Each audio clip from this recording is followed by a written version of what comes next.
Good morning, Mike here. Today I want to introduce you to our horse butt leather strops. So by way of background, people have been stropping edge tools for years. Kind of the most common example I think would be just a barber who, following every shave, he would strop his razor over his leather strop, never had to sharpen.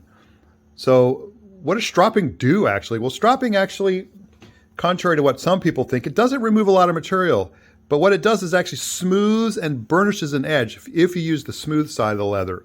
If you want to remove some material, then you actually take the rough side, or what they call the flesh side, and you charge it with a special honing compound, and then you can actually remove some material and be a little more aggressive in your sharpening. So woodworkers have used a strop for after they've used their finest stone on their tool, like their chisel.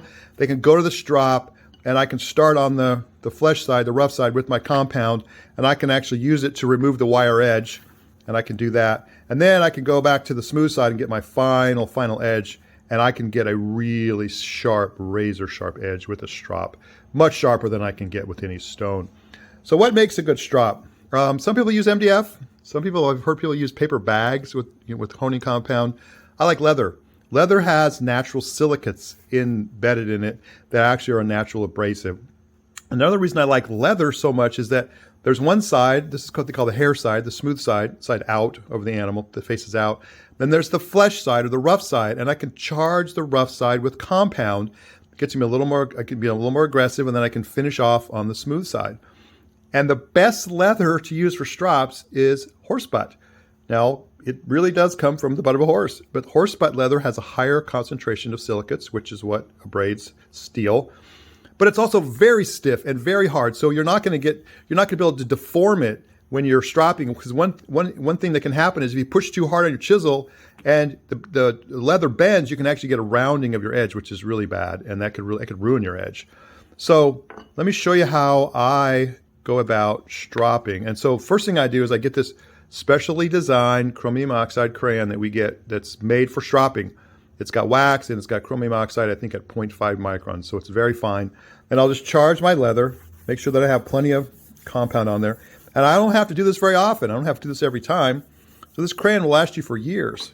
And then I take my chisel and I'll put the heel of the bevel on there, and then I'll raise it up just to where the point touches, and then I'll drag it across.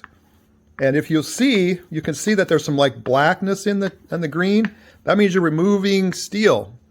I actually have to raise it up a little bit. Then I'll actually take it and I'll do the back side. And then I'll do the same thing on the smooth side. I'll heel down, raise it up till the point just touches, and then I pull it across. One thing you don't want to do is you don't want to rock your chisel on there like this, go back and forth like that, because you will round your edge and you'll destroy your edge. So it's very important to keep it flat, pull it straight back, pull it straight back. So about 10 strokes on the back side and the bevel, here on the back side and the bevel, and you can take this chisel from the stone and it is razor sharp. I mean, this thing, it will cut you. It is so sharp. And so what I do with this is I always use it after I sharpen to get rid of the wire edge and to get me a nice, super sharp razor edge. And then as I'm working, I'm not as diligent as I could be, but if I was better, I would stop every 15 minutes and just strop my tool, and then I wouldn't have to sharpen nearly as much. And I like the leather, this without a board on it, because I can just toss it on the bench. It's always there, ready for when I need it, and I can strop on it. If it falls on the floor, it's not going to get broken or chipped, and it's a really nice piece of tooling to have around. So get a leather strop. It'll take your sharpening to a whole new level.